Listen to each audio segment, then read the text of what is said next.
여러분 안녕하십니까. 강신업 변호사입니다. 미국과 이란의 전쟁이 갈 때까지 가고 있습니다. 세계는 이제 정말 석기 시대로 돌아가는 것 같습니다. 이란은 분명히 엄청난 타격을 입고 있고 그럼에도 불구하고 정권을 지키기 위해서 지들이 이 정권을 계속해서 유지하기 위해서 국민이 죽거나 말거나 나라가 망하거나 말거나 계속해서 협상을 거부하고 있습니다. 파키스탄의 중재는 실패했습니다. 이란이 파키스탄의 중재마저 거부하고 있습니다. 자, 그리고 이란은 계속해서 이스라엘의 과학기술 단지까지도 모두 공격하겠다. 그리고 민간 기업, 빅테크 기업을 공격하겠다라고 맞서고 있습니다. 자, 그러자 미국과 이스라엘에서 드디어 칼을 더 빼들었습니다. 부셰르 원전을 공격했습니다. 석유화학단지를 공격했습니다. 이제 갈 때까지 가는 겁니다. 자, 원전을 공격하게 되면 원전에서 방사능이 유출될 가능성이 많고 그야말로 이란이 정말 석기시대로 가게 됩니다. 그냥 전기불 하나도 켤 수 없는 상황이 될 가능성이 있습니다. 쿠바가 그렇게 됐다가 간신히 러시아에서 보내주는 원유를 가지고 불 정도 켤 수 있는 상황이 됐는데 지금 이란은 과연 어떻게 될까요? 끝까지 저렇게 싸운다면 어쨌든 간에 세상은 이제 후퇴하게 될 겁니다. 자, 그리고 다른 나라들, 걸프국을 포함해서 유럽 여러 나라들도 언제까지나 반감만 하고 있을 수는 없게 될 겁니다. 정말로 호르무즈 해협이 계속해서 열리지 않는다면, 4월에도 열리지 않는다면, 5월에도 열리지 않는다면, 6월에도 열리지 않는다면, 그러면 대한민국 경제는 어떻게 될까요? 지금 나프타는 이미 없습니다. 그리고 원유 역시 이미 고갈되고 있습니다. 4월까지도 만약에 원유가 들어오지 않는다면 대한민국은 셧다운됩니다. 자, 그런데 지금 미국과 이스라엘은 석유화학단지, 이란의 석유화학단지와 이란의 부셰르 원전을 공격했다는 소식입니다. 속보를 전해드리겠습니다. 미국과 이스라엘이 오늘 현지 시간 4일 오전, 우리는 오후고 거기는 오전이죠.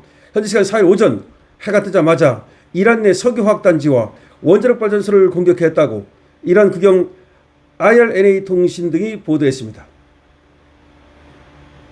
이란 남서부 후제스탄주 발리올라 하야티 부지사는 미국과 이스라엘이 이날랏 마우샤우르 석유화학단지와 반다르 이맘을 공습해 지금까지 5명이 다쳤다고 밝혔습니다.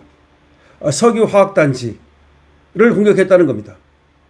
또 하야티 부지사는 미국과 시온주의자 즉 이스라엘의 전투기가 파지르 완투 석유화학단지와 라잘, 아미르 카비루, 아부알리 석유화학 공장을 공격했다면서 동시에 반다르 이맘 석유화학 공장도 공습을 받아 일부가 파괴됐다고 말했습니다. 그는 이 가운데 아미르 카비루 공장은 공습에도 피해를 보지 않았다고 덧붙였습니다.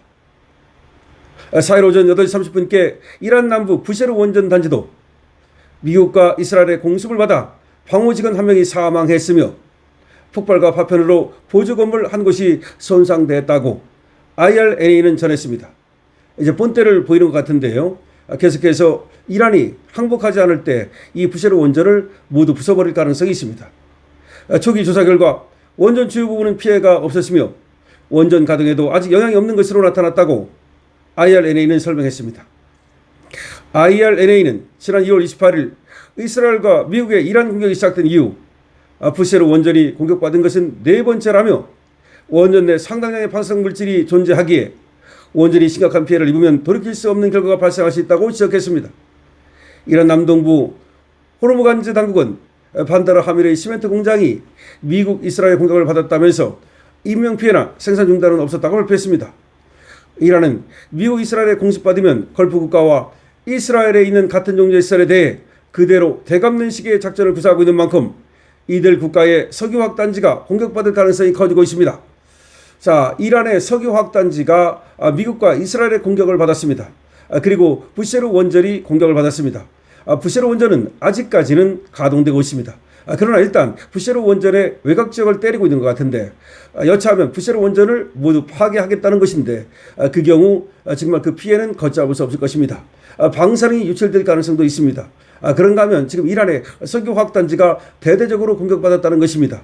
자, 그렇게 될 경우 이란도 역시 걸프 국가들의 석유화학단지를 공격할 가능성이 있으므로 앞으로 정말 석유화학 공장이 파괴되고 그리고 원유 지금 시설이 파괴되고 생산 시설과 저장 시설이 파괴될 경우에 그야말로 우리가 지금 중동 지역에서 들여오는 나프타라든가 중동 지역에서 들여오는 여러 원유로 만든 여러 제1차적 물질 아니면 원유 등이 한국에 들어올 수 없게 될 가능성이 높아지고 있습니다. 사실상 호르무즈 해협의 지금 봉쇄는 앞으로도 장기간 이어질 것으로 보입니다. 유엔에서 이 호르무즈 해협 봉쇄를 푸는 문제를 지금 이 사이에 안전보장 이사회에 올릴 생각을 했으나 중국과 러시아의 반대로 그것도 무의로 돌아가고 말았습니다. 자, 지금 전쟁은 말이죠. 일촉즉발 그리고 지금 계속해서 더 풀리는 것이 아니라 꼬이는 쪽으로 나가고 있습니다. 전쟁이 사실 우리에게 주는 이익은 없습니다. 우리는 그 전쟁의 피해를 볼 뿐입니다. 방산 산업에 혹시 도움이 되는 거 아니냐? 그렇지만 꼭 그런 것도 아닌 것으로 보입니다. 그렇기 때문에 우리는 지금 이 전쟁이 길어지면 길어질수록 우리에게는 정말 4월이 가면 5월은 정말로 이게 지옥이 될 가능성이 있습니다. 나프타 지옥, 원유 지옥이 돼서 그야말로 대한민국이 셧다운 될 가능성이 점쳐지고 있습니다. 그런데 석유 확단지를 공격한다는 거, 이거는 끔찍한 겁니다. 원유 시설을 공격하고 원유 저장 시설을 공격하고 이제 유정을 공격할 경우에 이제 사실상 세계는 말이죠. 원유 대란이 일어나게 될 것이고 나프타 대란이 일어날 겁니다. 원유 대란만큼 또 무서운 것이 바로 나프타 대란입니다. 한국에서는 벌써 나프타 대란이 벌어지기 시작했습니다. 나프타 대란이 벌어질 경우에 말이죠. 그야말로 그걸로 만드는 그리고 원유에서 뽑아내는 그런 수많은 물질들이 플라스틱으로 만든 물질이라든가 이런 것들이 사실상 공급이 중단되고 그리고 그와 관련된 연관 산업이 셧다운되게 됩니다.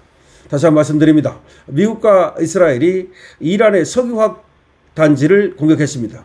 새벽부터 말이죠. 그러니까 미국 시간으로는 이제 지금 새벽인데요. 새벽이 되자마자 지금 이란의 석유화학 단지와 부셰르 원전을 공격했습니다. 이란은 지금 낮 시간이죠. 그러니까 미국의 새벽 시간 그리고 이란의 낮 시간에 지금 석유화학 단지를 집중적으로 공격하기 시작한 것입니다. 그리고 부셰르 원전도 공격을 했다는 겁니다. 다행인 것은 부셰르 원전이 몇 번째 지금 공격을 받았다는 것인데 그 외곽 건물 같은 것이 없었을 뿐 실제로 지금 원전 가동이 중단되지는 않았다는 것이고 그리고 파괴되지도 크게는 안 됐다는 겁니다. 그러나 그걸 때릴 수가 없어가지고 외곽을 때린 것은 아닐 거거든요. 지금 이거는 경고를 보내고 있는 것으로 보여지는데요. 그러니까 부셰르 원전을 지금 가동을 멈추라고 하는 경고일 수도 있고 너희들이 지금 협상에 나오라고 하는 경고일 수도 있습니다. 이 경고가 받아들여지지 않을 경우 트럼프는 말이죠. 그 성정상 절대로 그냥 물러서지 않을 것입니다. 그런가 하면 지금 후티 반군이 홍해 해협을 갖다가 또 봉쇄하겠다고 나서고 있습니다. 정말로 호르무즈 해협에 이어서 홍해 해협까지도 봉쇄될 경우 가장 큰 피해를 보는 나라가 바로 우리와 일본일 것입니다. 그런데 우리는 말이죠. 일본과 달리 호르무즈 해협에 단 한 척도 배를 통과시키지 못하고 있습니다. 일본배는 어제 상선 LNG를 실은 상선이 통과를 했습니다. 근데 26척의 배가 우리 배가 지금 갇혀 있는데도 불구하고 대한민국은 어떤 일인지 지금 안전항로를 통해서 하나라도 배가 통과되는 일이 아직 없습니다. 그만큼 외교력의 부재를 보여주는 것으로 보여지는데요. 이재명이 지금 프랑스 대통령을 지금 끌어들이고 브라질의 룰라를 끌어들여서 트럼프에 반대하는 입장을 견지하는 것으로 보여지는데 이것이 이란에 잘 보이기 위한 것인지 아니 그렇다면 이란과의 협상이라도 잘 대해서 호르무즈 해협을 통과해서 지금 배가 유조선이 상선이 호르무즈 해협을 통과해야 되는데 그렇지도 못합니다. 과연 이재명이 늘 입만 열면 짓거리는 실리니 또 그리고 또 중도니 이런 어떤 중립 외교니 실리 외교니 이런 것들이 어디로 갔는지 그걸 갖다가 엿과 바꿔먹었는지 묻지 않을 수가 없습니다. 여러분들은 지금 이와 같은 사태가 벌어지는 것에 대해서 그 원인이 어디에 있다고 생각하십니까?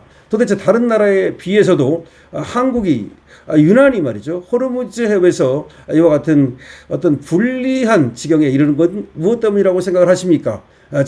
한국의 외교력의 부재 때문이라고 생각하지 않으십니까? 어쨌든 지금 미국과 이스라엘은 부시제로 원전과 석유 확단지를 공격하기 시작했습니다. 전쟁은 쉽게 끝나지 않을 것으로 보입니다. 여러분께서도 지금 경제적 타격이 클 것을 예상하고 전쟁이 쉽게 끝나지도 않을 수 있다는 것에 초점을 맞춰서 스마트한 경제생활 하시기 바랍니다. 강신업 TV입니다. 좋아요, 구독을 눌러주시기 바랍니다.